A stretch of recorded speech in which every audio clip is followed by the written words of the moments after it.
All right, let's jump right in. Have you ever really stopped to think about what the foundation of your entire life is built on? I mean, every single thing you do, every result you get, it all starts in one place, your mind. It's kind of wild, but your thoughts literally create your reality. And today, we're going to break down exactly how you can take the steering wheel. And this quote, man, it just cuts through all the noise, doesn't it? We get so caught up thinking that success is about luck or talent or being in the right place at the right time. But this idea says, nope, the real difference maker is how you use your mind. The truth is, most of us just let our minds run on autopilot. We're not even aware that we're just replaying the same old patterns that are either moving us forward or, more often, holding us back. So, this really boils down to one simple, but honestly pretty powerful question you have to ask yourself. Is your mind your biggest ally, actively working to build the life you want? Or is it maybe your own worst enemy, stuck on a loop replaying failures and constantly pointing out all your limitations? Because the second you can answer that honestly, that's when everything can start to change. Okay, section 1.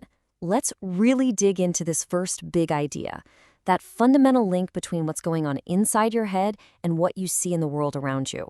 Let's get into how your thoughts truly, literally create your reality. This slide just lays it out so clearly, right? It's like two different operating systems for life. On one side, you have people who are actively training their minds. They're like pilots in the cockpit, deciding where to focus, turning challenges into opportunities. And on the other side, you have the mind that's just running on autopilot, defaulting to old failures, focusing on all the problems, and living in fear and doubt. Where you focus your mind, that directly creates the results you get. It's unavoidable. And here's how it all connects. It's like a domino effect, and it's so simple but so powerful. Think about it. If your thinking is full of doubt, your actions are going to be timid, right? And those timid actions turn into weak habits, which, guess what, lead to lousy results. But flip that.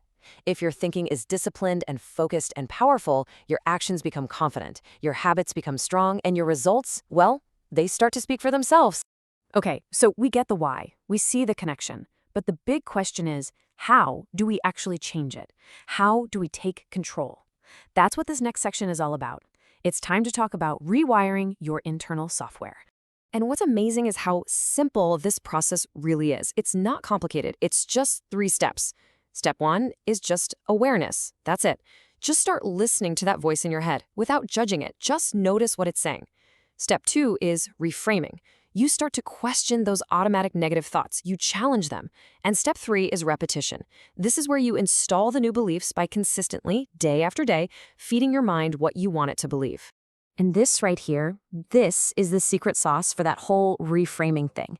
Most of us go through life believing every single thought that pops into our head is a fact. But it's not. A thought is just a thought. It's a pattern, an old habit of the mind. And the best news in the world is that any pattern can be broken and any habit can be changed. You get to write a new story. Here's a great way to think about it. Your subconscious mind is basically like a computer's operating system. It's just running programs in the background, programs you probably didn't even know were there. And if those programs are full of viruses like, I'm not good enough, it's going to affect everything. But the best part? Just like a computer, you can install new software.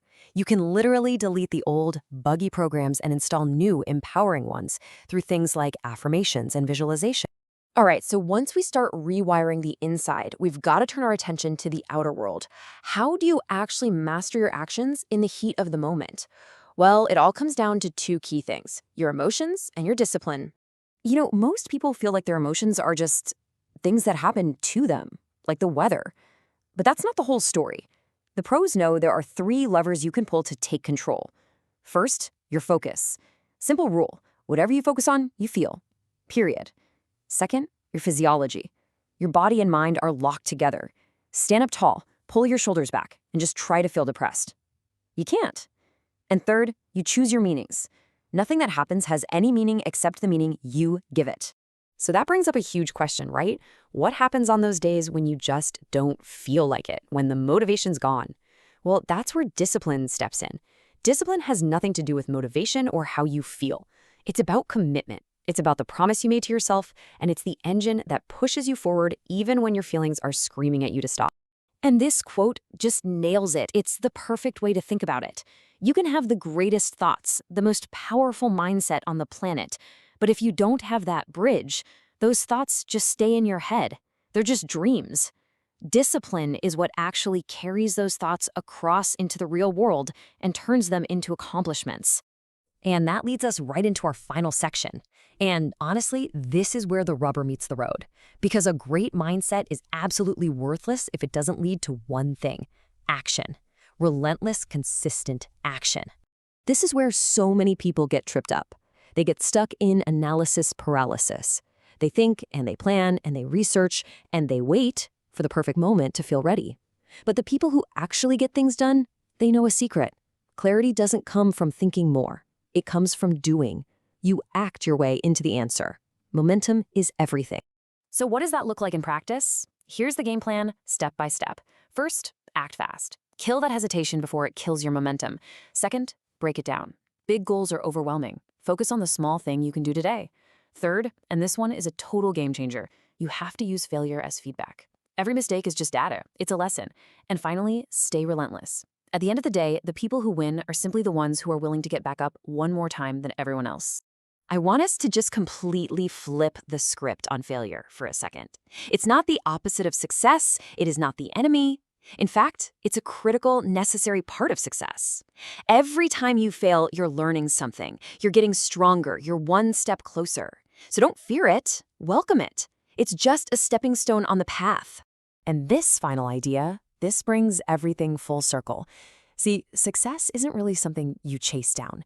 It's not out there somewhere. It's something you attract by the person you decide to become on the inside.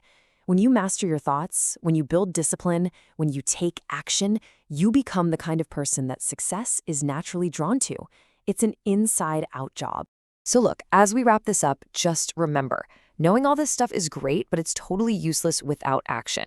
So I'm going to leave you with a challenge, a question to take with you.